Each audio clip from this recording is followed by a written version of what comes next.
So we are letting people in. We'll start in 2 minutes. Like just 2 minutes to get in as many people as we can. What do you want? Do you want to keep ourselves on mute while people are speaking, or Yeah, is this yeah. That's it.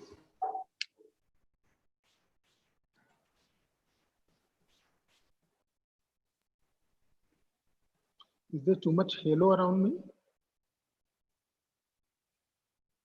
It suits you. All right. As long as it's considered as a halo, then it's fine. Anything else? What do you want to listen? So I don't wait for others to react. I try and put in the words, and some people are very tongue-tied normally, so it's always good to let them have it. So we are live on YouTube as well. Okay. Rohan, do let us know when to start. But in the meantime, we are chatting. We are talking about how we can start at 4. Still a minute to go. Sure. So what is the one single activity that everybody has enjoyed the most? Cooking, the board said cooking. Husna, what about you? I have been the constant playmate of my 7-year-old son. So I'm not sure I can even have an adult conversation anymore. So nice, so beautiful. So you started talking his language. My daughter was in New York. She's returned last week, thank heavens. So by day I am, and then time zone New York and talking to Sahar. So I've had less time when I've had more time. I think we can start this. Okay. We are live on YouTube as well. Okay. So should we go live now? Should we start? Yes, we can start. Okay, great.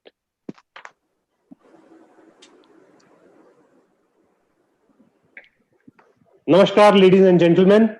Namaskar to the panelists and to the audience. Hope you all are keeping yourself healthy and safe during this pandemic. It's my absolute pleasure to welcome you all to today's webinar, CCCam Presents Business of Architecture Post-COVID-19. It's heartwarming to see such a fabulous response to this webinar series brought to you by Architect and Interiors India. Thank you all for taking time out and being here today. My name is Indrajit Sauji. I head the construction and design vertical for ITP in India, and I'll be your host today. Before beginning the webinar, I would like to know if audio and video are clear. If at all you have any issues with the communication, please do let us know by the chat so that we can sort it out soon. The chat box is available at the bottom of your screen. Let me begin with a brief introduction about ITP. ITP Media Group is one of the largest foreign media companies in India. The group now publishes more than 100 weekly and monthly magazines and has a wide portfolio of market-leading digital properties.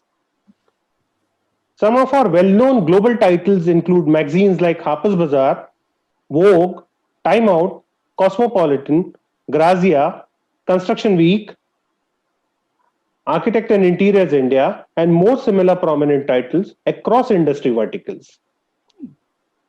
In India, we have 7 titles, including Architect and Interiors India. Architect and Interiors India is a flagship title and is amongst the most respected and widely read B2B titles in its domain. Now, let me come back to today's topic, Business of Architecture post-COVID-19.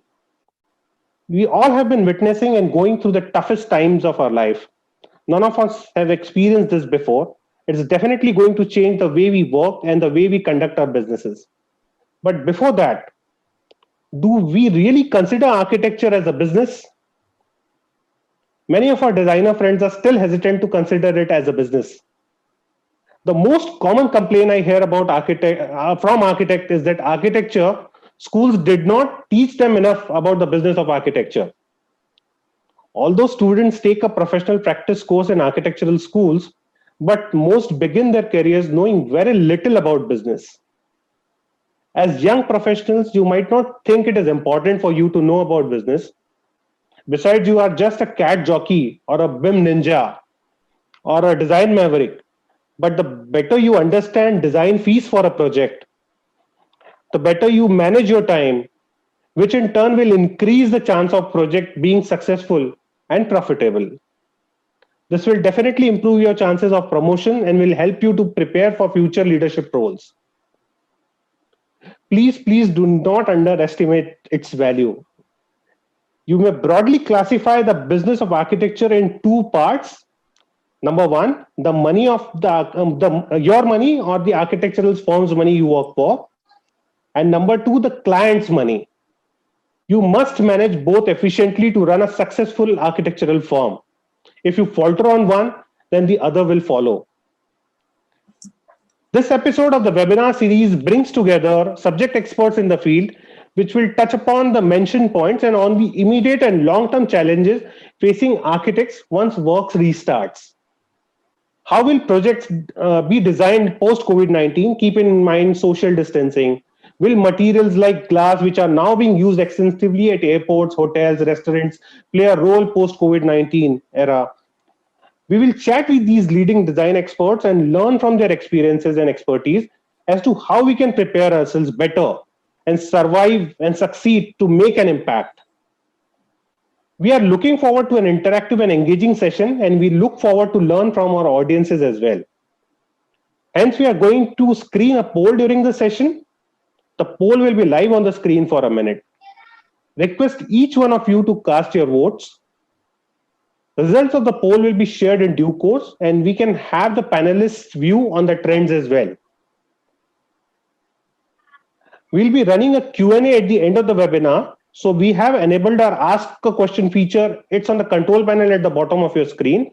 So if you have any questions, just pop up them in there. And if you miss anything, don't worry. We'll be sending around on-demand recording to your mailbox, and it will soon be available on our website as well. In case if you wish to come live and pose any questions to the panelists, you may do so by clicking the hand icon in the control panel, and my team will get in touch with you. We'll try to take a few live questions, and we'll try to answer as many as possible, if the time permits. Without any further delay, let me introduce our partner for today's session, Sisejam Flat Glass. Sisejam is a global player of glass industry and has production facilities spanning across 10 countries, namely Turkey, Bulgaria, Romania, Germany, Slovakia, Hungary, Russia, Italy, Egypt, and India. And they are a big supporter of Make in India initiative as well. Sisejam operates in 4 main product categories consisting of architectural, automotive, solar energy glass, and glass for home appliances. Sisejam Flat Glass aims at meeting all customer expectations in its targeted market with its high efficiency quality product, state-of-the-art technology, and its efforts focused on saving energy for environment protection. Thank you, Sisejam, for partnering with us and helping us rake up this most pertinent issue that the design industry is facing today. Now, without any further delay, let me introduce the moderator for today, Mr. Vibhor Srivastav, Group Publishing Director, ITP Media. Over to you, Vibhor. You may please introduce the legendary panel.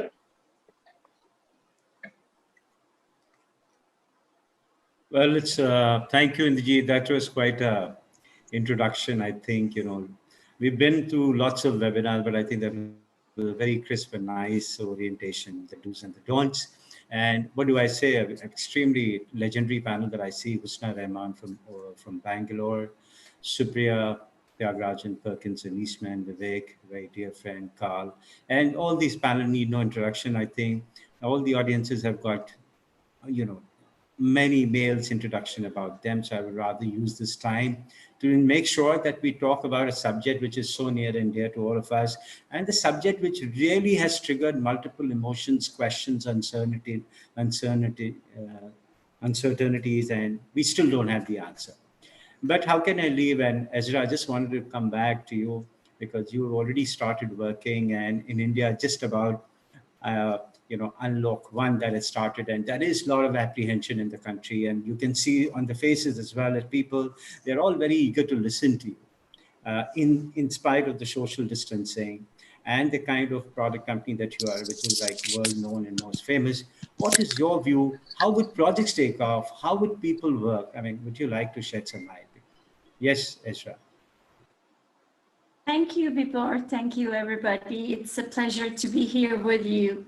Actually, I'm in Istanbul, and so happy to be with Indian architects and architects from all over the world. I have a small presentation. I would like to share my screen first of all. Okay. So can you see me clearly now? Yes.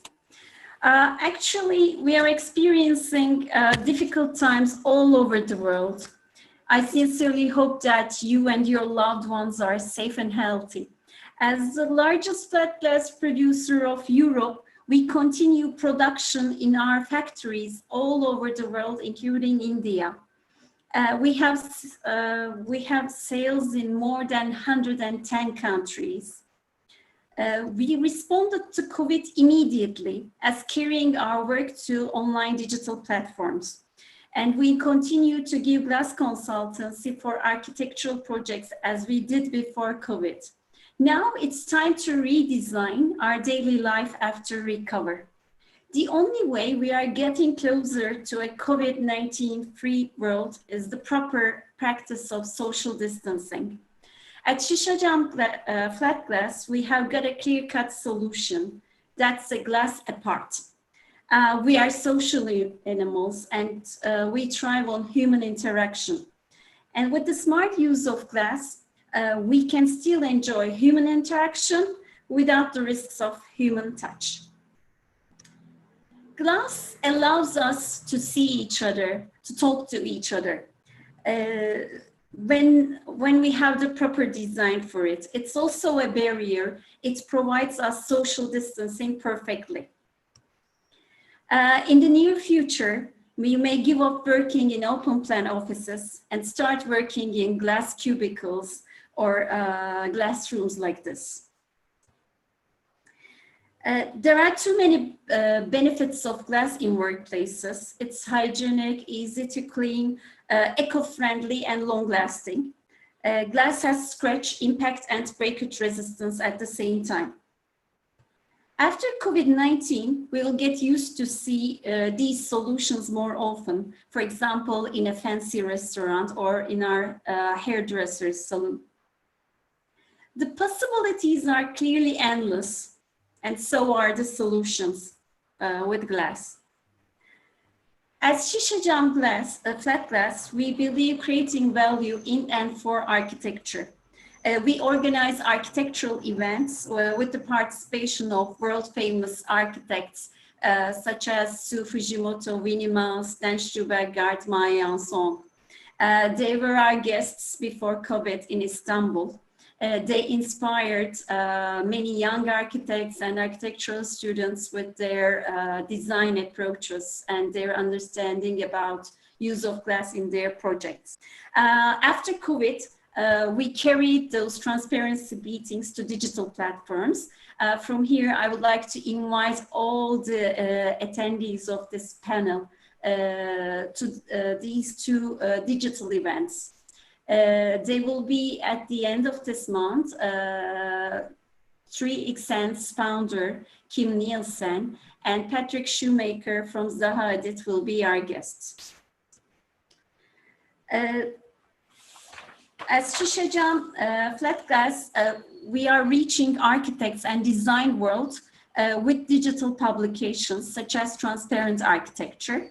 It's a digital bulletin and a website to inspire design with glass. It presents artistic approaches, innovative uses, and the latest developments in glass technology and industry. Furthermore, I would like to introduce our headquarters in Istanbul, which we call Heart of Glass. The project's architectural design belongs to world-famous SOM Group and Turkish architectural firm Design Group. We have an experience center in our headquarters, which invites us to an impressive journey and exploration towards the nature of glass.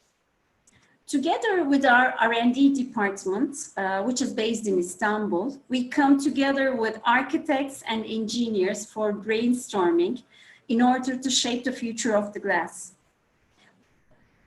We have many reference projects all over the world, of course, including India. But one of our latest prestigious projects is Istanbul Airport. The airport will become the world's largest airport terminal under one single roof when all the phases are finished.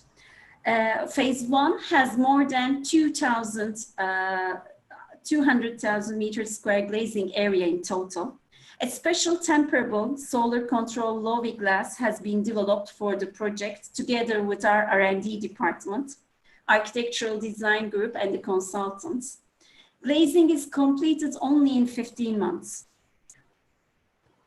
So I would like to invite you to our headquarters and experience center in order to develop innovative ideas together like we did before COVID and after COVID. Thank you.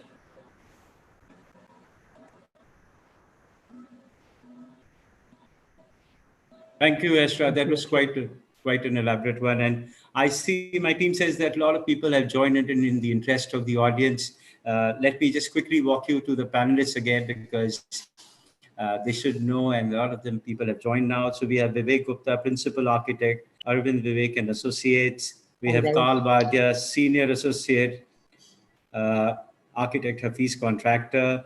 We have Husna Rahman, Principal Creative Director, Fulcrum Studio. And then we have Supriya Tyagarajan, Principal Director, Perkins and Eastman. So audience, that's quite a lineup. And as you see, there's a lot of excitement. You've gone mute before.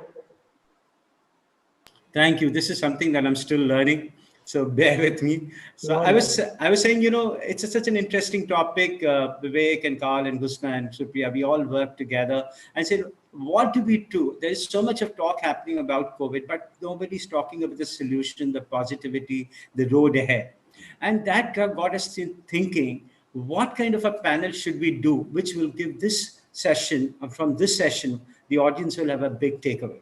So we have a boutique firm like Husna, and we have large firms on the other side like Karl, Vivek, and Perkinson. So you get a huge aspect. So audience, you'll get a lot to understand and a lot to really learn from this. So let me get straight on the question. And be prudent for the audience to also understand each of the panelists, where do they come from, a certain background. Of course, everybody knows them, but hear it from them.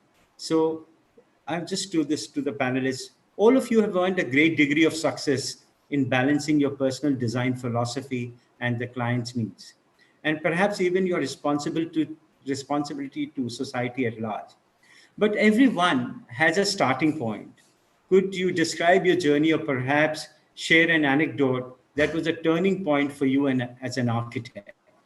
So we can start with Husna first, and then we'll take it subsequently.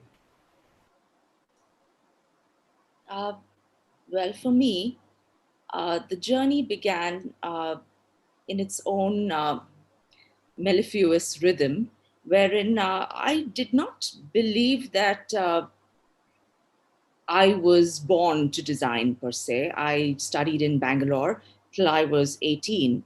And then it was a trip to London to, at that point, explore the possibility of design, that I realized that I was definitely the kind of person who could not be subjected to a unilateral or a unidimensional arena. I needed a field which was terribly left brain, in as much as there should be no answer per se, nothing from a book wherein there is an answer to that, and that is the end and the beginning. I wanted a field which was limitless and boundless, and which involved my life and the living of it as much as it did my craft. It was during the time that I walked through beautiful museums in London, that I ate fine and interesting food, that I heard beautiful sounds in the theaters and the operas, and just felt like the world is my oyster, which you do at the age of 21. And then I kind of heard these sounds inside of me and the sensations which made me instinctively know that this was my domain. This is where I wanted to find myself, and this is the path I wanted to pursue. So I then got admitted into Parsons School of Design, New York, and realized that just when you reach the edge of the cliff and think that you will fall into the abyss is when you find wings to fly into the sky.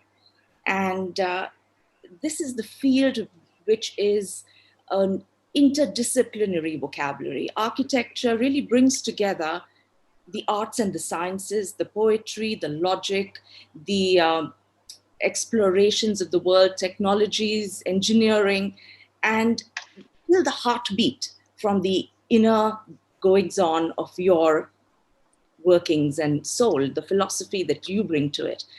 And given that it is this immense world then which drives your art and your lines on paper, I decided that this is where I want to spend my time. And with each year, the portals have just become more immense and more exciting, because it's been 20 years. But every day I wake up and I feel like there is further to go and there's more to learn.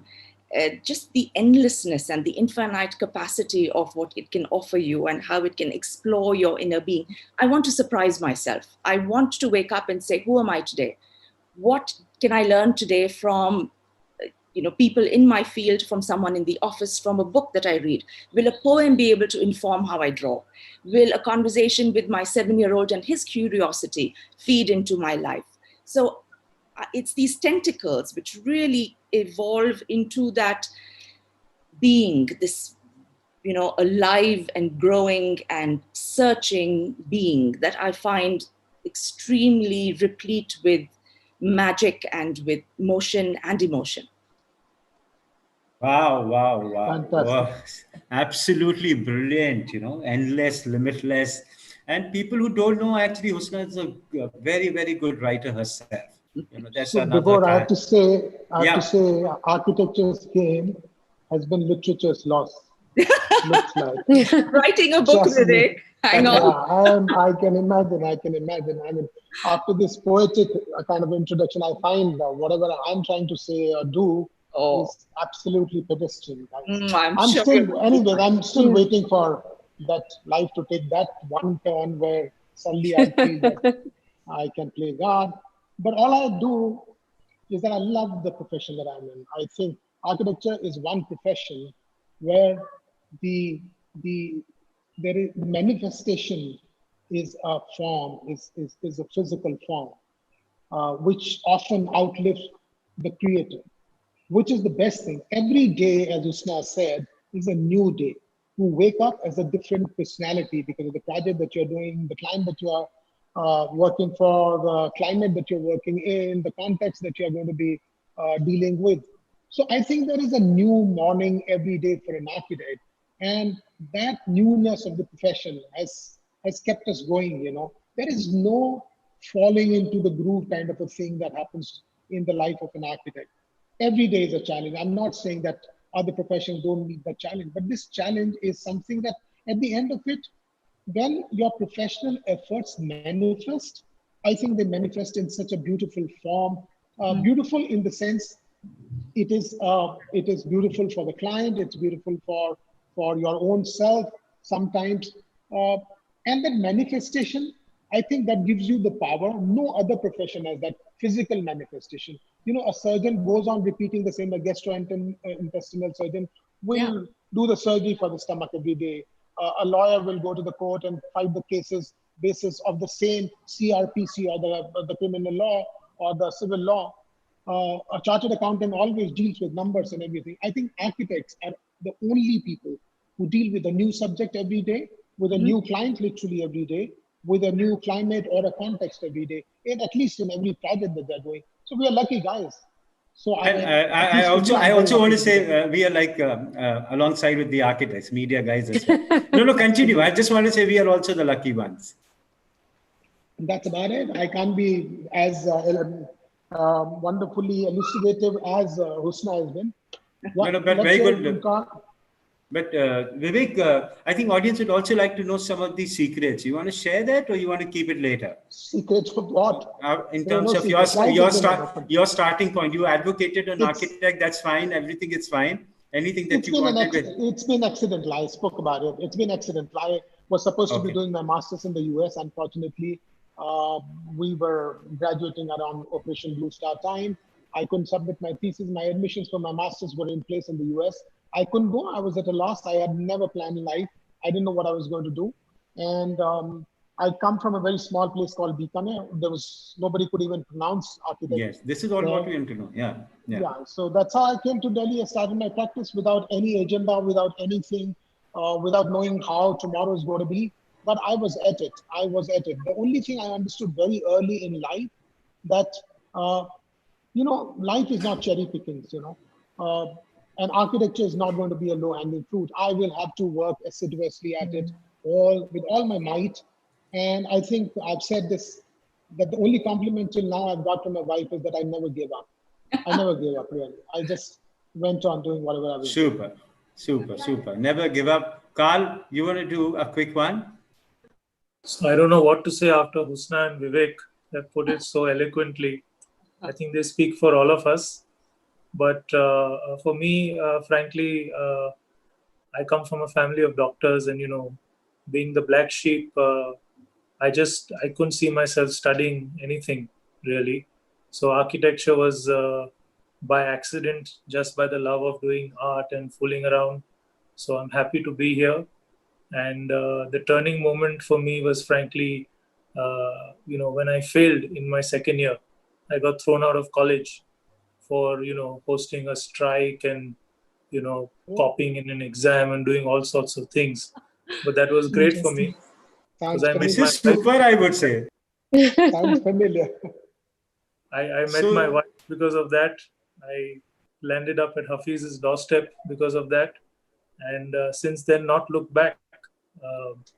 Frankly, I love doing anything to do with the built environment.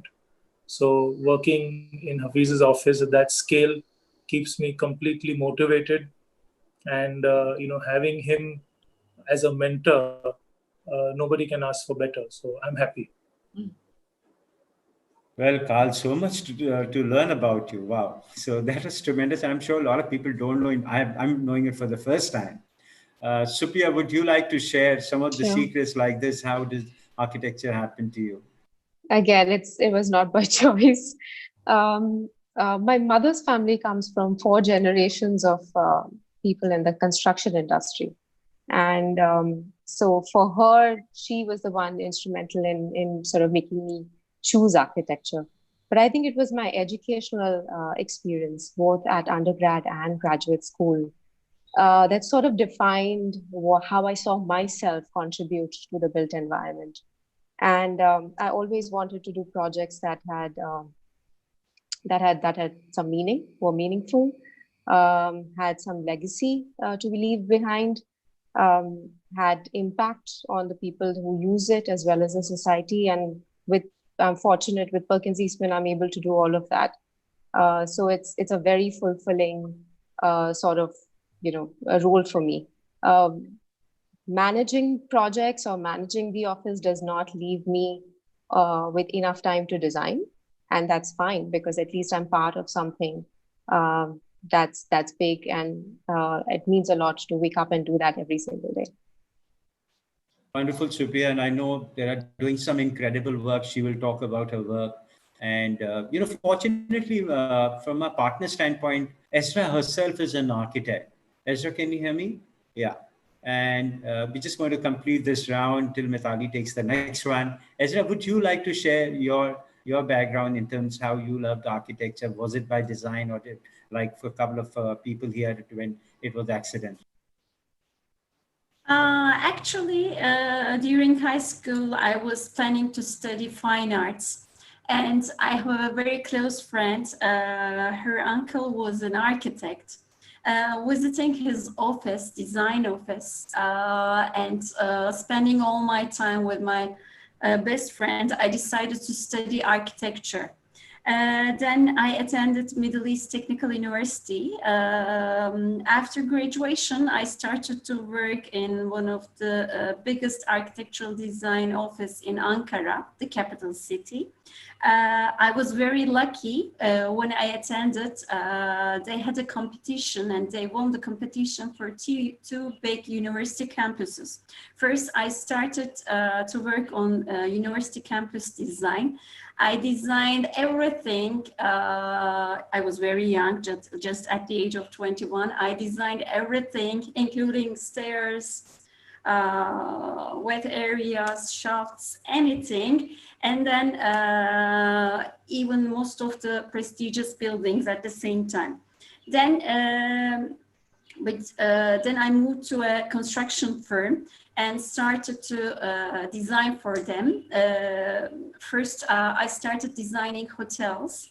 Then I was very lucky because those projects are completed. I saw the results of my designs.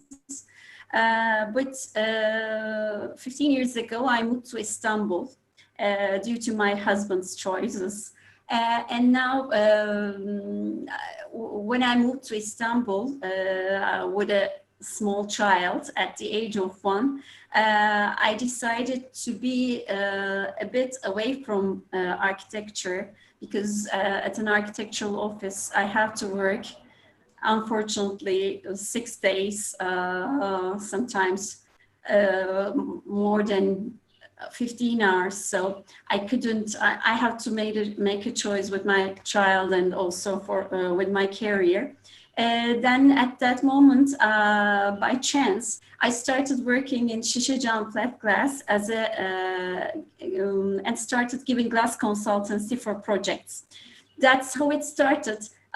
Actually, I'm very lucky because in Şişecam flat glass, we are working with architects, giving glass consultancy all over the world. So I used to design, but now I'm working with all the architects, and I'm just, I have the chance to attend all the conferences, architectural conferences all over the world.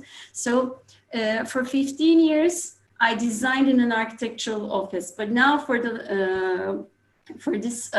now at the moment, I found myself more in architecture and enjoying it a lot. Wonderful, wonderful. Thank you, everybody. I think that brings us, in the sense, to a kind of familiarity and also some of the hidden things of each of the panelists and how things happen to them in the design. Mithali, can you take the next one? Absolutely. I'm just wondering, we've got such a wonderful panel. We're so lucky that everybody has such a unique perspective and such unique personalities that they're bringing to the table. But not just that, I think more importantly, what Vibhor sort of alluded to earlier about how each of you runs a very, or represents a very unique practice as well, very different from, each other. I wanted to understand from that point of view, given that we're in the situation that we find ourselves in now, how does each practice dealing with this current situation, especially in terms of, survival, because it's been long now. It's not a 1 month or 2 month thing. It's going on for a while now, and it's probably going to go on for another few months by the looks of it. How are each of you, surviving at this particular time? Because I think that'll, be very inspiring for a lot of people to hear. So maybe Husna, if we could start with you. Survival is a many-layered demon in this time, isn't it?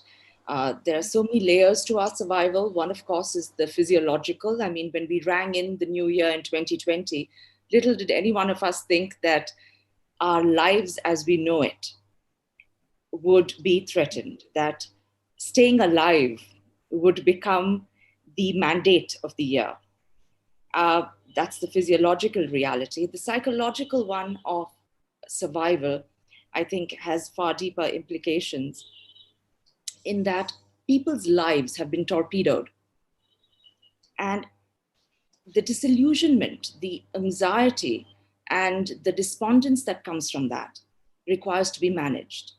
So whether it's yourself, the people who work with you, or the larger realm and circle around you, I think responding to heightened sense of disorientation is a very key emotional component of our survival. There are people I know whose spirit has triumphed. There's a lady, Fatima B, who walked 1,500 miles to fetch her son from Andhra. And I think that's when you see the human spirit just face every obstacle and come out absolutely luminous. And there are times when people's expectations have plummeted to the extent where their lives have been marginalized to the extent that they've been unable to cope and done absolutely unmentionable things, dark things on a panel that, we're talking about now, what the extents to which people can go. So there's this sense constantly of survival on those two levels, which I think are very important before we actually talk about the economic aspect of it, because it's only when we clear these two hurdles can we actually face the third. So when we're looking at the economic aspect, I think it's just a matter of, like we talked about earlier, hopefully we've nurtured our craft as an art rather than a business. And have we done that and sown those important seeds of creating a body of work which has the ability to withstand the hard times? Then I think that we are in a position to hopefully be positive enough to think that we might just survive the onslaught. The ability to have realized right from the start that yes, we learn the business and the business will follow, and the accounts where I'm concerned and all the very other aspects of the public relations, the marketing, all of that will fit into place or not. But if you can go in there and do what you do and create something with every inch of your being every single time, then perhaps you have enough right now to be able to say that it might sustain you or still bring the client back with the ability to think that you can do more and further. So I think it's testing all of our emotional wills, but on an economic spectrum, we are cogs in a wheel, and we need for the momentum to be built all around us for us to spread that bounty. And being in the residential sector, I personally feel a little more buoyant because I think that homes now have come to become our universe. They're more than places to live and relax. They're places to work. They're schools for our children. They're centers of wellness. They're places to see the sky and interact with the birds and feel all that you can be. So I'm hoping that that will allow people to realize that we need more in our homes, and that spring of residential work will continue its momentum forward. Right, lovely.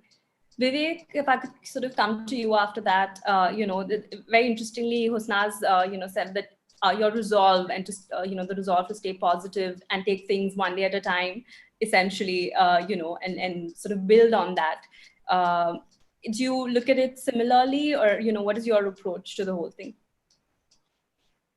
I've lived my life, Mitali, that there is no tomorrow, because tomorrow, when it comes, it's today. So I've lived my life like that. So I actually have never planned anything in life. And I live for the day, and I take each day as it comes.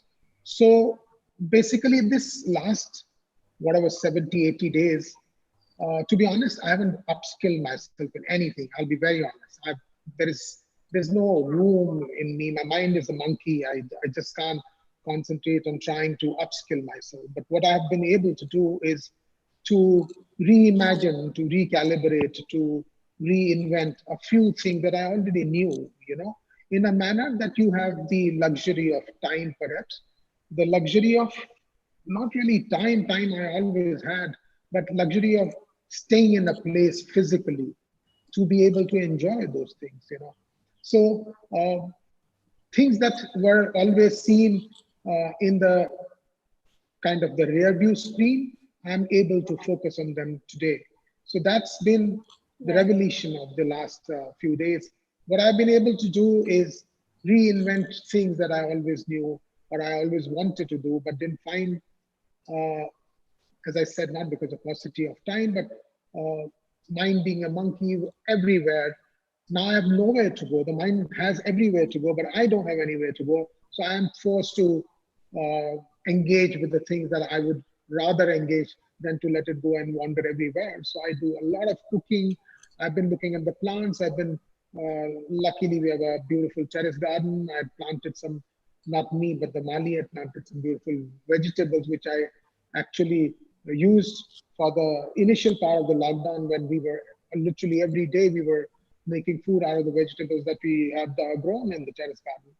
That also made me think, as I was saying earlier, that, for me, getting out of the house, incidents, people, memories, things, they trigger emotions. And that emotion is my architecture. I'm a very intuitive architect. I do not plan, I do not study. I literally do not know any other architects excepting friends who are architects.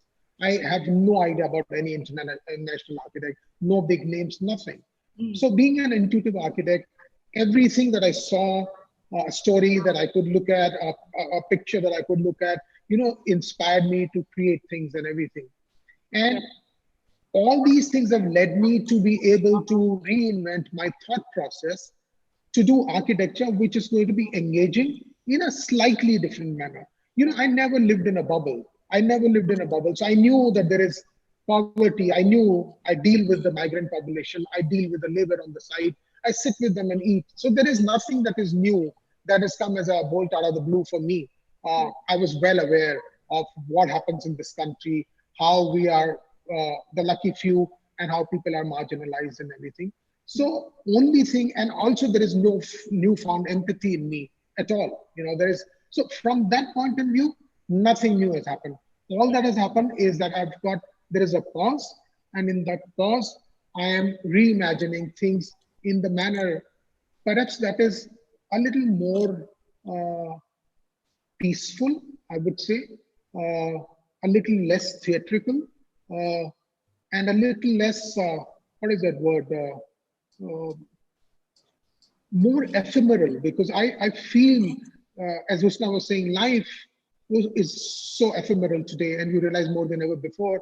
And some of my friends know I'm an extremely hypochondriac guy. The only thing that I'm scared about is life per se, because I say you are not born with anything. You can always, so even your architecture that's there in you will always be able to create better architecture through learnings that come about in everyday life, new challenges that come through your architecture, through your project, through your clients and everything, because architecture is a response. And as long as you have challenges, you will respond.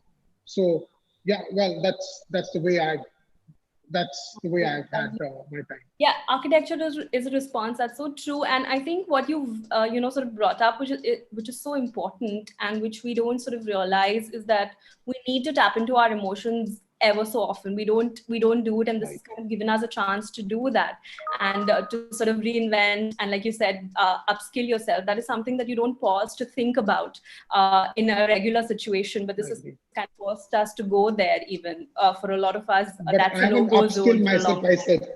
I haven't upskilled myself. Somebody wanted me to share the screen yesterday when Vibhu was saying, and I said, sorry, I can't even do that. So. Oh, fair enough. Carl, what about you? Do you sort of, fall into that same zone? Are you, because each of us has a different response, and as a practice as well, you have a very different response to the situation. How have you, worked around it? I think our challenges have been very different from what was just explained by Vivek and Husna. Primarily, I would like to split these challenges into personal and professional, because from a personal point of view, I live in Worli Prabhadevi, Mumbai, which is probably the hotspot, not of Mumbai, but the whole country. So, we live in a block of flats. There are issues within the apartment complex. There are issues of neighboring buildings getting locked down. I have spent a lot of time personally on the managing committee of the society, doing stuff, preparing rules and regulations for garbage removal and this and that, which I never thought I would do. So that's on the personal front, while also worrying about, kids at home and, all of that. On the professional front, as a practice, I think Hafiz Contractor's office, I don't think realized when it grew from 5 to 500. It just grew. And we've never faced a situation where, suddenly the tap stops and we're still responsible for 500 people. It happened in the month of March, where people expect something new for the next year, and the tap stopped, and there's a lot of personal things that we had to deal with as a practice on, and put your individual requirement aside, that that's way down the list, but a lot of people on the edge who are paying EMIs for their car and vehicle and all of that, a lot of people on the edge, so that's taken up a lot of our time. But when it comes to the practice, I think nice things have come out of this lockdown. We found new ways to work. I personally haven't used a single sheet in the last 3 months, and if that continues, I don't see why we're going to need paper going forward. We found different relationships between me, my boss Hafiz, or my colleagues in the office. We figured out which wavelengths match each other. So you automatically realize that some people that you didn't spend so much time with in the office, suddenly you're spending more time with them because the wavelength matches. And on the e-platform, everyone's been able to contribute, where people say that you can only do it in the office, but I mean, we found that it's worked quite well here as well. And the most important thing is we're also designing differently. Looking at this whole migrant problem, labor problem in the country, being more sustainable, we started thinking about design in a much more different way. Can it be done with less labor? Can it be done? Can it be built in the factory and brought to the site? So it's made us think differently. I mean, to me, this 3 months has been a fantastic learning curve. And for, I think, people with that mindset, I hope that they will just come out of this much stronger. Absolutely. Lovely. I mean, that's such an interesting perspective. And I think, Supriya, you would probably, have something to add to that, because you also represent a very large firm. Sure. How have you dealt with it? Is it similar for you? And also, very importantly, the labor issue that Akal just alluded to. Could you maybe throw some light on how you are dealing with that particularly? That would be an interesting, sort of point. So I mean, we run 1,000 people practice, so the challenge is bigger. It's more complex, but we've also had the history, because we are a 40-year-old firm, about certain recessions, that have happened in the past. So one big learning was, over the last recession, we lost a lot of talent to other industries, and that talent never came back. So this time, consciously and proactively, we're trying to keep our young talent engaged, motivated, and connected. And working from home, all of that is a big challenge. But fortunately, technology has supported. I think more and more of the leadership's time is going in making sure that people talk to each other, the projects are going on. So engagement with the young staff has been very crucial. Second is engagement with your clients. We have been going, sort of approaching clients to offer support in this time. These are difficult times, and any kind of professional help that we can offer. A lot of our clients are in healthcare sector. A lot of them are looking to convert their existing facilities to deal with this pandemic. A lot of our work, talent is at the forefront dealing with this COVID pandemic in New York City. We're working with the healthcare providers there. We're trying to help some of our clients in India.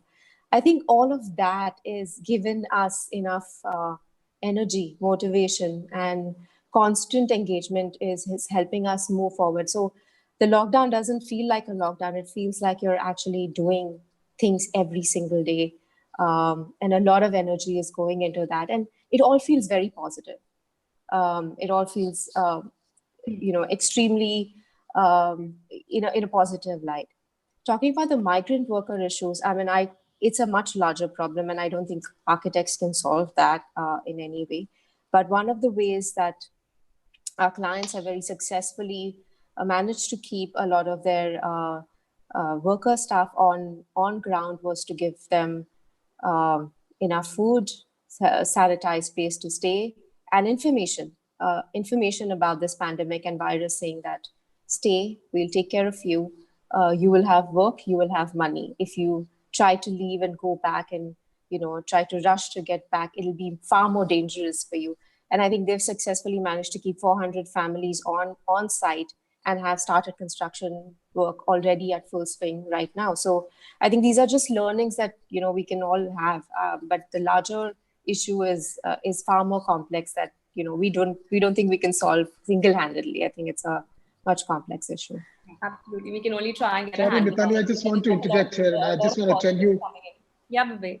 Sorry, I just wanted to interject here, and because there's been so much of din and noise about helping the people, and I've been saying this on various forums now, and various people who are asking for things to do for the workers and everything. I've been saying that charity is not going to do anything to them. It's empowerment that's going to do that. Correct. COVID or no COVID, I mean, we are in the construction line. When we go to the site, we go and see our site and nothing else.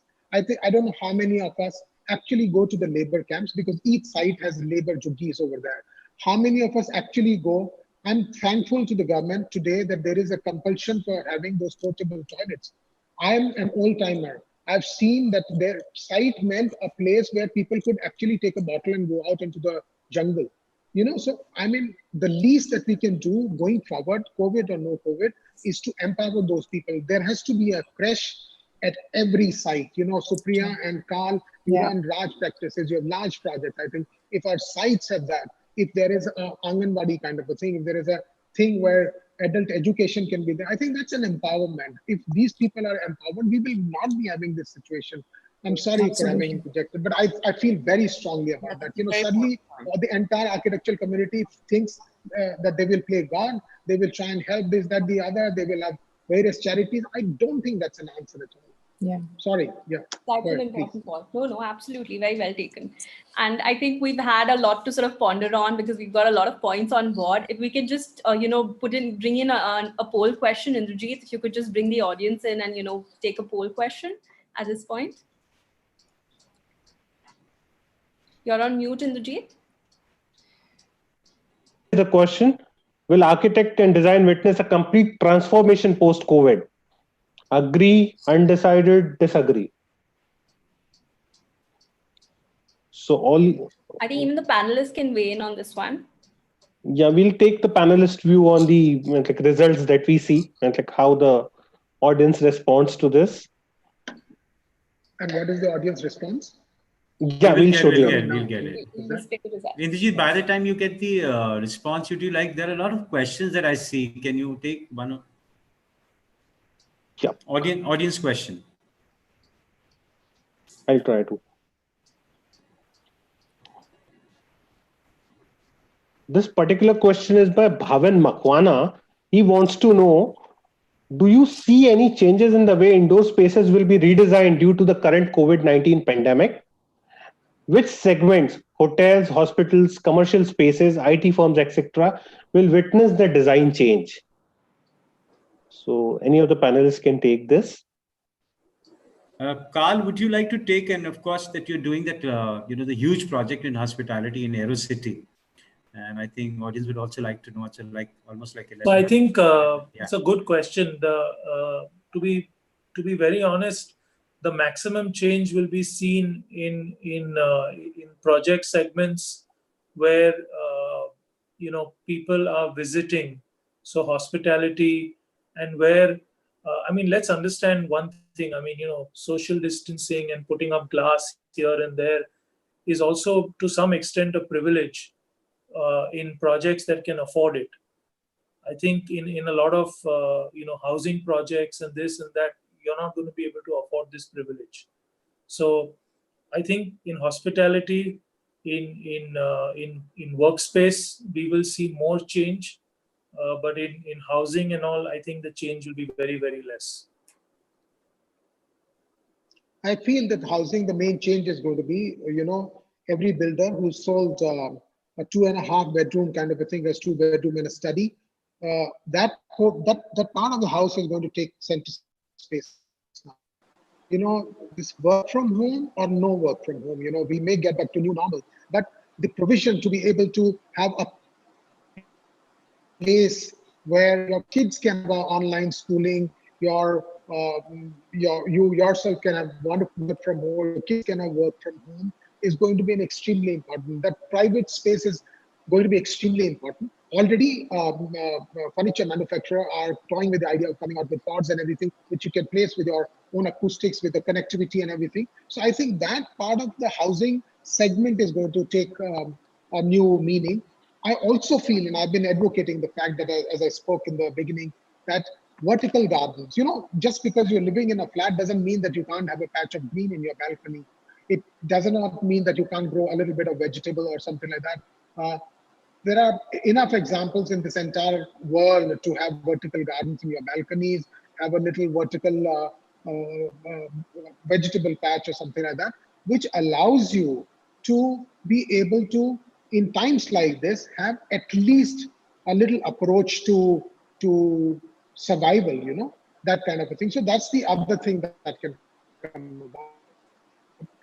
I think the most important thing, as I would like to say, is that the mindless materialism that had come into our way of working, that needs to change. It's not the design approach, but the whole thing about, you want, because you have so many companies, you have so many vendors, you have so many explosion of material, you want to check this. So that also, as an architect, they become your tool of expression. And I think that needs to change. That had led to mindless materialism.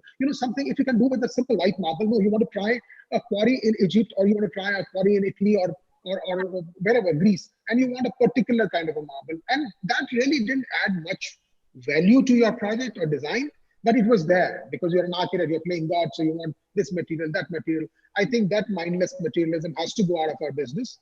We need to rethink on that basis. Just because we are allowed that blue sky thinking doesn't mean that we have nothing to hold us back, rein us back. It's time to let the ideas get reined back in reality, and in the realms of physically reachable. The supply chain is to become shorter. We have to start working with a much shorter supply chain when things are within your control. And I think that's what is going to lead to a project implementation faster. That's going to benefit both the architect, the client, and the project. Thank you, Vivek. There is a follow-up question to this from Jayesh Vora from Jaipur. He wants to ask to all panelists, like glass being a transparent material, will it be the future product post-COVID? What's your views on like that particular aspect? It will. Yeah, Carl says it will. Sure. It is. I don't want to be the first one to answer this question. It is an important material. But the big man is saying yes. No, it is. I mean, glass is a problem. I think glass. As I was saying, the mindless use of glass in this part of the world, yes, disregarding the orientation. I also feel that it's become an easy tool for architects, because architects don't have to do anything. The moment any part of the building goes into a shop drawing and not a working drawing, I don't consider that architecture. And the moment you're talking about structural glazing, it's a shop drawing. It's not an architect's domain. So I don't consider, honestly, if you ask me, I don't consider glass as part of an architect's vocabulary at all. It is there as a prerequisite because it allows you a puncture to be able to look out. But no, it's not your domain, because I do not know the quality of glass. I do not, as an architect, understand the properties of glass. It's, when somebody says the U value, this value, that value, I really honestly do not understand. All I know that it gives me transparency. It's for the air conditioning people, it's for the acoustic people and all that to know about the glass. So something which is out of my domain, not my tool, not my cup of tea, not my vocabulary. In terms of glass, I think in the early part of the 20th century, where you had Mies van der Rohe, he was the third director of the Bauhaus, and all the modernist masters who came around that time set up this vocabulary of using at that time glass as a very unique material, tubular steel. And that became the metaphor for the international style, the new way of design. And that became extremely ubiquitous because people were then creating these glass boxes irrespective of context or climate or indigenous material.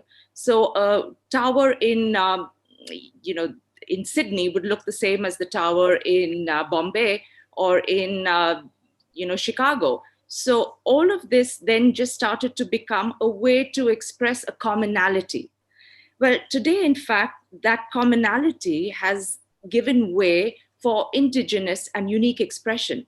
In these times of isolation, you actually want a habitat for yourself that reflects, hopefully, more of who you are and less of the common thread that people have been using to universally create a language of design. So people need to find their inner voice, and like the monks go away into the hills, the Tibetan monks, and this time of hibernation and just incubation has hopefully created an expression wherein more of who we are has come to the fore. And that expression will then be unique, and each person will have his and her own voice to express it. So I think glass will have an expression in as much as it's valid in the uniqueness of its landscape. Just going back, I would like to make a... Sorry, I just want to make one point. Sure, Going back to the question of how things will change post-COVID or materials will change. I think one thing I think all of us are actually pointing out to that point is sustainability and well-being will no longer be an option. Everything, every project, sustainability and health and well-being of the people who are using it, where we're putting it, everything will become the center of every project. And I think then how we choose to use materials more consciously, sustainably and suitably. So whether if glass is suitable, yes, of course. But if it's not, do we really want to use it? I think that focus will change, and it has to. I don't think it's an option anymore to say we'll layer on sustainability later. I think it needs to start right from the beginning. Absolutely. I agree with... Sorry, Ezra. Yeah. Sorry, Ezra. Go ahead. That's okay. Who's speaking? Sorry. Okay. I didn't want to answer immediately because I believe that glass is a miraculous material and my answer will not be objective due to my beliefs. So, but thank you for all your sharings. I would like to also answer one of the questions because one of the attendees panel asked us, what about natural daylight? Actually, I didn't mention in my presentation because I believe that this panel is about interior architecture. That's why I didn't mention, but let me make an addition. Actually, human health is very, very important. And natural daylight has a big role in human health. Before COVID, we were spending 80% of our lives in buildings. After COVID, probably it is much more. But there are numerous research about natural daylight. And for example, in education buildings, the success of students are increasing when they enjoy the natural daylight. The patients at the hospital, their amount of medicine taken, the amount of medicine they're taking are decreasing when they are having natural daylight. Same as valid for shops. The sales at the shops are increasing due to daylight. So daylight is extremely important in our lives. And glass is the only material which provides us natural daylight. It's a barrier between the outside world and our buildings. And there are various solutions, various types of products according to your project's needs. So, of course, I mentioned during my speech about responding COVID immediately in our daily life in buildings. But we are continuously giving glass consultancy to projects in order to offer the right glass solution. So I think I already answered the question of Krishnan Rama. Sure. I Carl, you wanted to add something, yeah. Vibhor. See, glass as a material, first and foremost, it's an inert material. It's the easiest to clean. It cleans itself, when rain falls on it. We all choose to sit near the window in a house. We all want the window seat in the plane. We want the moon roof in the car. We want to be in the veranda. We are hardwired to respond well to the natural environment, and glass is the only material that allows you to be as close to nature as you possibly can. So yes, Vivek, just give me a minute. So absolutely, you're right. Glass allows you to be as close Natural to light, no glass. as you possibly can. But having said that, this does not mean that you just wrap a building in glass. I think that used to be the case. Architects have learned more and more about glass over time. We are taking biophilic design extremely seriously, doing a lot of studies of various orientations, what glass to use, not to use. For example, we're doing an institute now where the classrooms are inside and the corridors are outside, because the site is such that the only way to place a building is east-west, facing east-west. But I mean, I absolutely don't agree with the fact that we need to demonize glass. It's a fantastic material, and personally, for me, it's the best material out there. There's no Would denying like that, Carl to end. I think Ezra, that is something very, very well said. I mean, the glass is the merits simply weigh the demerits. I mean, there are too many merits, by the way. I don't know what's the demerit, but let's see what the audience is saying. Our panel had said something on the glass, unanimously in agreement and judicious selection, and depending on the situation, that you don't overuse it, but you use it discreetly, judiciously, as Carl said. But let's see what respondents are saying in the G. Yeah, Rohan, can you show the poll results, please? Because I just want to get their sense.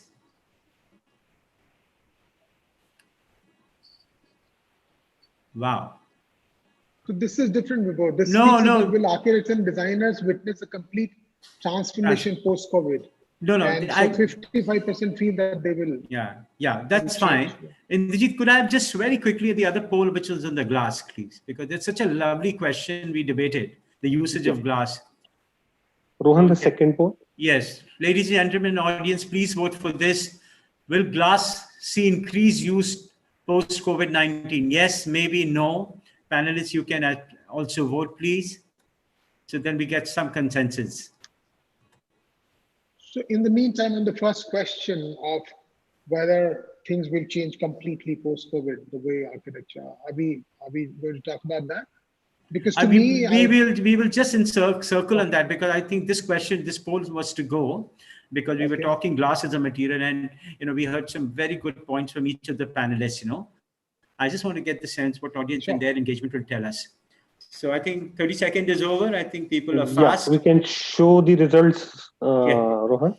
Yeah. Yep. So there you are. So majority says yes. Yeah, so that echoes the sentiments of most of us. And I mean, I for one, of course, love glass for sure. It's all around, behind me, or everywhere. And I agree with you as well. There is a lot of daylight. Supriya mentioned about the wellness, and definitely by using this, you really achieve that. So I think now I'm going to very quickly go back and, one thing which I really want to touch upon is collaboration the way forward? Can practices pool in their expertise to shine, or is design and build a better model going forward? So I know I will be getting all kinds, but let me just take one very quickly from Vivek, and let's keep it brief, ladies and gentlemen on the panel. Is collaboration, Vivek, your smile tells it's very mischievous all the time. No. But, so go ahead and be mischievous. Yeah. I think it's time the architects take owners of everything that they do. For far too long, we've been shying away from liability. For far too long, we've been ceding ground to other domains. The PMCs have come, they started eating up on our thing. And we have also started falling back and not taking owners of things that we do. I think it's time for an architect to start building like a master craftsman. That doesn't mean that I'm not for collaboration. I'm saying collaborate with everybody, all stakeholders, but be the one who calls the shots. Because the whole process of collaboration, if it leads to betterment of a project, for faster implementation of a project, and everything in synergies, then it is all right. But the moment you start collaborating and everybody's singing a different tune, and your job is to then get everybody on the same page and then start constructing, and then there are delays, and then the PMCs are blaming you, or the client is not paying the contractor and things like that, and the project cycle, the construction cycle increases purely for that region. For that reason, I am not saying that collaborations are the best answer. I wish an architect's office start having all disciplines within their office. I know it's not possible, but Carl, I don't understand. I do not know about Perkins and you guys. You have all the consultants within your own organization. Why can't a large firm take owners of the project that they're doing without going to any other outside consultant? Have the best talent, like you have the best architectural talent. Why can't you have hired the best talent for MEP, for structures, and have everything in-house so that you are answerable to your client? Because the best, yeah, Carl, the go best ahead. structural engineer and the best MEP engineer will not work in an architect's office. If he's smart, he'll go and open his own office. And I'll tell you, one of the best. But that holds true for architect also, isn't it? Yes. The best architect will also go and open another office. So you're making do with some. See, there is a question of collaborating with equal or better people, and then leading to a project of a different nature, in where there is virtue of excellence of each one. And then there is the other way of collaborating, where you have in-house facility for everything. And like the master architect, you are taking onus of everything. So you know your design philosophy, you hire a like-minded structural engineer. Why a design thinking? We don't think design. There has to be design thinking in everything. An architect can do the design thinking. You don't have to think design every time. In India, design thinking will work better. Design thinking in every project will work better, because you give the brief to structural engineer. I don't want to see this beam. I don't want to see this cantilever. I want to go ahead this. I want this curve. All the brief has gone from you. After that, it's just a mechanical or structural calculation, mathematical calculation. I'm sure a talent that you hire will be able to deliver. Very well. May I? Yeah. So I just wanted, Vivek, I understand for the audience, Vivek is strongly saying he's not up for collaboration, but in the same breath, he also says that yes, he's to a certain extent, and he's educating other architects to become complete entity in-house, do a lot of backward integration and everything, not possible. But Carl is vigorously nodding his head, and I presume, and I understand that yes, he's in favor of collaboration. Let me get Supriya in. Yeah, sure. I mean, just to answer your question, Vivek, about why can't you hire the talent? I think for a large firm that does 14 different practice areas, even the talent required for MEP or structure for each of these practice areas is different. You can't possibly hire all the structural engineers or MEP. I also disagree with the thing that you're saying that design thinking will only starts with architects. I think structural engineers, MEP engineers, everybody thinks creatively, and they have to a project to make successful. And when you specialize and expertise in your field and collaborate is when you get the best out of your team. So I think collaboration and specialization and coming together is very important. Let me just quickly get Husna's point, because we are talking about the large firms collaboration, but I understand. Yeah, Husna, would you like to make a comment on collaboration? There's one dictum we all have to live by, and that is we have to pass the baton to the next generation. Do we have all the answers? Absolutely not. To think that we sit in our offices and we wield the power to know all the information it will take to move into the new world with a new paradigm might not be assessing ourselves in the best light. I definitely think the world is an exciting place, and there are beautiful minds out there with immense opportunities for constant dialogue, conversations. You can meet a stranger on the street and have a conversation which will trigger an idea inside of you.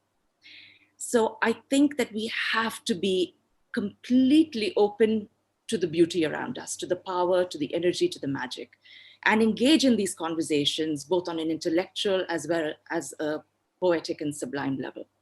And we have to constantly update and upscale our design information.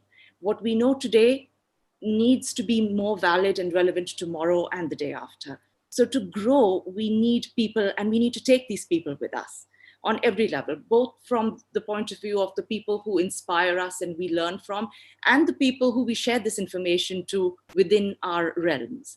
So this is no longer a question of the aesthetic of indulgence or the aesthetic of beauty. It is now about whether the next 25 years, and that's all we have, to upset the status quo and give our children a world in which they will be able to simply exist. And for that, we have to learn. We have to move forward, and we need to make ourselves open to every kind of learning. But for that, we also need to deal with today. I want to say one small thing. Yeah. A little bit further to what Husna said and what Supriya said. I think having everything in-house, for at least if I have to think about it, simply means we are limiting ourselves to that ability.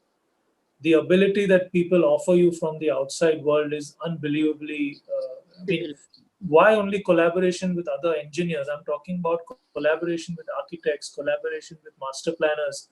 There's definitely somebody out there who knows more about a certain subject than you. And if you don't collaborate, then you can only do so much. But if you want to do all of that, if your appetite is large, and if you want to do all of that, then the best answer is collaboration. So don't bite more than what you can chew. That's the answer. It's as simple as that.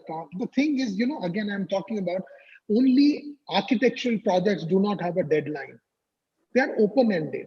A car production is very definitive. You know how many cars or how many motor parts or how many taps or whatever can be produced in every day. But a architectural project has no timeline. And that's the reason where our profession is failing.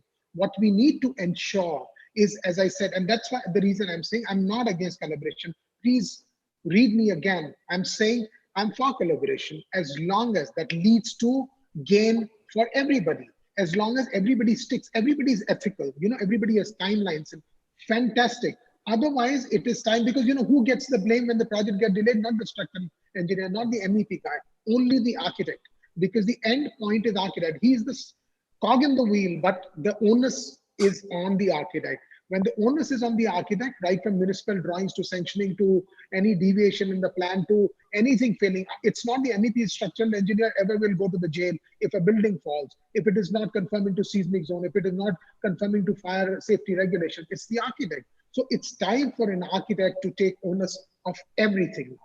Right, Vivek. That's You're talking about the modalities and the actual intricacies of the processes. I think the only point that's being made here is that we are talking about a world that's ever changing and unpredictable, and wherein we all have to keep ourselves open to the idea that we don't have all the answers, and they can come from the most surprising places, for which the engagement is essential. Husna, that doesn't mean that we don't deal with it. We have to deal with that today for tomorrow to come. We cannot shirk our responsibility of today. Tomorrow will come irrespective whether we are there or not. The next generation, 25, 50 years will happen irrespective of us. We, as our responsibility as professional, as architects, as human beings, is to deal with our today. As long as we deal with it conscientiously, I think our tomorrows will be better. Our tomorrows will definitely be good. If each one of us starts dealing with our today well, I think that's the way. We need to engage with now. That engagement with now is to live in that moment is extremely important. Oh, this was a kind of a debate. Can I? I think this calls for another panel, an hour or so. But yes, I think absolutely relevant points. And I think even in our profession, time and again, we believe there are somebody outside who's more knowledgeable, had more experience. I think you collaborate, for various objectives. And if you are a one entity who's completely in command, like somebody in the chat said, architect, if he gets a full control, then only design and build, otherwise no, right? So well, we can go on talking and debating on this, but let me just quickly try. And I can also see the time. And do you want to take one question from the audience, because a lot of people are reaching me my WhatsApp phone and everything? You want to take this one, otherwise they'll feel very bad. You are mute, Indrajit. And this is the power of collaboration. Take everybody together. Get these people who are 93, 17. We are talking something, doing something. I don't want to ask. Let these guys ask in the audience, please. Yeah, this is something interesting. It's like, I don't know where is it coming from, but this, like, the name is not mentioned, but they want to ask, will architect as a profession exist after 2025, or a couple of years down the line, with AI, technology, and moreover the Supreme Court ruling allowing anyone who wants to design can practice architecture without a degree. So will architecture as a profession exist after a couple of years? Oh boy, who wants to take it? Listen, are not architects, and some of the most amazing minds of the world, whether it's Frank Lloyd Wright, Mies van der Rohe, Peter Zumthor, Tadao Ando, they don't have an architectural degree. And they are people who, we look at with nothing but awe. So like I said right at the beginning, architecture and architectural degrees are two very different things. And it's the living of a very rich life, beating, and marching to rhythm inside of you that's completely, lofty, that really creates the architect, and not necessarily the study of a practice or the following of any kind of dogma or dictate. So, Carl, would you like to make a comment here? Husna obviously said. Have a requirement for shelter. The architect is inside of you. He doesn't come with a shiny a degree. Yeah. So I think my answer, I will just say in one sentence, as long as you can remain relevant, your profession will also remain relevant. I love these one-liners, man. Do you have another one? So I really want to say that, audience, we are collaborating with you. Anybody else? There are 93. Don't take everything, man. But we have to. No, I guess it's like we are running out of time, so you can take an opinion from the panel and yeah, that's fine. So I think this is just getting richer, warmer. Excitement is just coming up, and I can see panelists have also warmed up. And thank you, Vivek, for bringing that little amount of disagreement, which is always healthy. Not every time you say yes to everything. POVs, yes. All right. So, I'm just loving this, and, to moderate this session. But let me get back, when we started, all of you come from unique practices, and there has been a certain thing that we wanted to drive this conversation to. And a lot of people who are attending are trying to look for that answer, and hopefully, audience, you would have got a lot of knowledge here. But let me take those final bullet points from each one of them. 30 second, 35 second, be discreet about this, please. Let us know one messaging by each one of you on the business of architecture, because I'm told by my back-end team there are a lot of young architects there. A messaging for the young architects who are coming into this world to change this world. And architects are definitely the nation builders. What is that 30-second message that you want to give on two folds?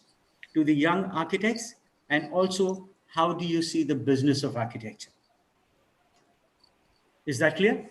I may start if you want. All right. Yes, ma'am. I believe these hard days will end sooner or later.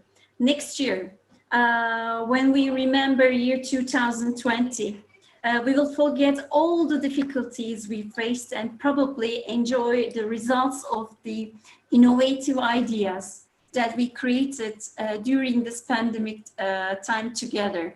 Of course, the business of architecture will continue, and of course, we will have architects with degree or without degree. That doesn't matter. I believe in 2025 too. Let me get Carl in. So for people listening, you mentioned before young architects. I believe I'm also a young architect. For people listening, frankly, absolutely, Carl. The way architecture was perceived 60, 70, 80 years ago, who we refer to as the masters. Yes, they are the masters, but with the tools that they perceived architecture, with the limit of the imagination with which they perceived architecture, that has changed today. The way we operate our lives, we're digital, we're collaborating on platforms, the world is smaller. Respect the past, learn from it, but don't be afraid of the future. If something tells you that red is better. I'm so sorry, suddenly your voice dropped. Can you repeat yourself, please? I'm saying respect the past, learn from it. But if something tells you red, blue, purple is better than gray, white, and beige, go for it. I mean, don't listen to what somebody or elder than you told you. That's architecture in a nutshell. Very well, very well. So let me now take Husna in this last 30 seconds, 35 seconds. Make your dreams bigger than yourself and be prepared to fall, be prepared to burn, be prepared to tumble, be prepared to protect them with all of your being. Eventually, if you chip away hard enough, you will come through. People will fly with you and they will enjoy that journey. But just constantly believe that you need to be unafraid of taking those chances and make sure that you're overpowered. You wake up and you sleep with the belief that it is bigger than you. Be possessed. Be possessed. Supriya? I'm not sure where the question started, but I think it was about. I will tell you. There's such a lot of passion coming with each of the panelists. I asked, there are an audience that is a lot of young architects. So messaging for them, and what is the messaging from the panel topic itself, the business of architecture. Younger architects before. Sorry. Younger. Yeah. So I think I also got lost. See. I think Indrajit had mentioned, about business of architecture as being managing your money, managing clients' money, but I think it's about managing your people. And that's what I want to tell everybody who runs architectural business or, architectural practices, that nurturing talent, taking care of your young staff, and managing talent, managing resources is what the business is about. Once you have a team that feels nurtured, feels creative, feels taken care of, the product that comes out of it, your clients are happier, your products is much nicer. So I think more than managing money, more than managing your fee, it's managing your team and managing your talent. For all the young people or younger people out there, I think you should know that that's what we want to do. As people who run these businesses, we want to take care of you and your talent. So that's a company which, has about 1,000 people working for them. Vivek, I saved you for the last. Go for it. Architecture is not a business. It's not a business. It's an emotion. So to everybody, to all the young people out there who think that architecture is a profession where you'll make money, I've said, and I'm saying it again, it's not a low-hanging fruit. It's not cherry pickings. You have to be in this emotion with all your heart and with all your dreams. I always say heart is supposed to be very fragile. Heart breaks, but heart is pumping away 70 times a minute till you die. Dreams are extremely resilient. Dreams are what take you to another level. Dream is what you need to do to become a successful architect. Don't treat architecture as business. There are no what you call as balance sheets in architecture. The joy that you have of seeing your building. Nobody who makes money can show his safe or his bank account to people and say, this is the money that I made working. But an architect can pass around and go and show a building to his generations, to his friends, to his family, every time he passes by and say, this is the building that I created. I think the joy of being in that profession outbeats any profession that you can be in. So treat architecture as an emotion, and the emotional wealth that you will have will far, far outweigh any other wealth that you can earn anytime in your life.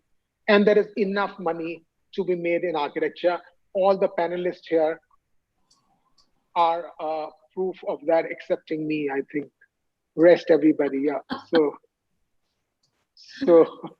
yeah, that's my giveaway as somebody Still, who's Vivek, you're practiced the for only 25 one with years. the skylight. Sorry. Somebody Vivek said. I said you're the only one with the skylight. I know, without a glass. You know, I Vivek, tried to create an artificial halo around me because there was none. We make do with windows. I tell you.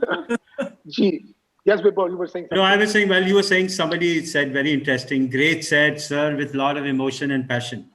Yes, ladies and gentlemen, 1.5 hours have gone and we still want to go ahead and we can go another half an hour, 1.5 hours. But yes, at this point of time, I would like to conclude. I want to thank my panel for extremely, discussing and being with us, spending time with us and sharing their knowledge and wisdom here and completely speaking from their heart. I mean, they come from large practices and very established, people in the discipline, but what they spoke truly of their heart. And Ezra, ma'am, you rightly said, when we meet in 2021, we enjoy working together, being innovative, ideas, architects with degree, without degree, does not make any sense. You have to do what you do at best, and you should have your heart there. And I think then we heard about that world is a smaller place, respect the past, embrace the new. And Carl said, be ready all the time experimenting. It is not important that you have to have one tunnel vision. Keep your blinkers on all the time, learn from each other, work together. Large practices definitely need to collaborate and get the best brains in. And then I think Husna said, dreams make bigger, believe and be unafraid and try and do everything possible. Don't limit yourself. It will make your dreams bigger than yourself. And Supriya, you come from really a large corporate firm and you really looked about people. You say it's not money is not important. Clients are definitely important, but what is paramount of importance is that we need to take care of our people. And I, for one, absolutely wholeheartedly agree that you take your people together, nurture them, take care of them. They are the ones who will make the difference for you, for your company, for the society, and the whole world. So I, agree that manage your resource. They will show you the way. They will show you the winning. They will show you the dollars. Whatever you want it. They are the ones. They are the key to the success. And Vivek, my friend, as always, heart beats 70 times, and that keeps you thriving. He doesn't believe it's a business because he's very passionate in what he does. And younger force there who's listening, watching, you know what he says, take it, own it. It's like Shraddha, if I may use Hindi. जियो से आप जियो से महसूस करो से अपने अंदर huh? And Husna was almost about tempted to ask, it's like the spiritual awakening working. And I thank you, Husna, for bringing that passion, the human aspect of it. It's very important. People step up from your roles, from your profession, and come together as human. Think of people together, work together, collaborate, hold each other's hand. You will walk past these tough times. So I think lots and lots have been said. And if I miss something, we will obviously cover it in our magazine. And I, for one, also became very emotional about it. We've been all there for so many days inside cocoon and locked up in a house. But when we talked here and I see my lovely panel there, I feel that I'm already outside. And, so much of joy, I experience it. And yes, people, there are so many 99 plus more questions. Please, my apologies from my team on behalf of us. But this panel has given us a lot of optimism, lots of entrepreneurship that I see there. I think we are in safe hands. There is so much of positivity. There is so much already collaboration that I see happening. So, ladies and gentlemen, a big thank you from ITP. And I thank you for making this audience. You've been very kind. You've been with us all through, and that's what we want. So thank you very much once again. And these days, people say Vivek has a hand. So as long as Esra is inviting us to Istanbul, not virtually, but physically, it's all right. The takeaway has to be is that all right, Esra? It's not a virtual invitation, all right? Looking forward to seeing you in 2021 in Istanbul. Yeah. We will good. have a wonderful Sounds like a Bosphorus plan. tour. Okay. So Absolutely. I Thank really you so wanted much. to, I wanted to give it a line to end, but I think, thank you, Vivek. That's a very, very positive way. Yes, we are all going to be with you in Istanbul. And once again, audience, thank you very much. And thank you, Husna. Thank you, Supriya. Thank you, Carl. Thank Thank you, you. Vivek. Thank Thank you, you. Mitali Indijit. And my wonderful team behind, Rohan, and all the lovely marketing people, Mitali, Vritti, for doing the damn good job to making so many numbers come up. Thank you very much. Thank you once again. Thank you. Thanks, Thank you Mitali. so Thanks, much. Indrajit. Thank you. Thank you. Thank you. Thank you Bye, all. guys. Wonderful session. See you again. See you in Bye. real time. Yes. Yeah, bye.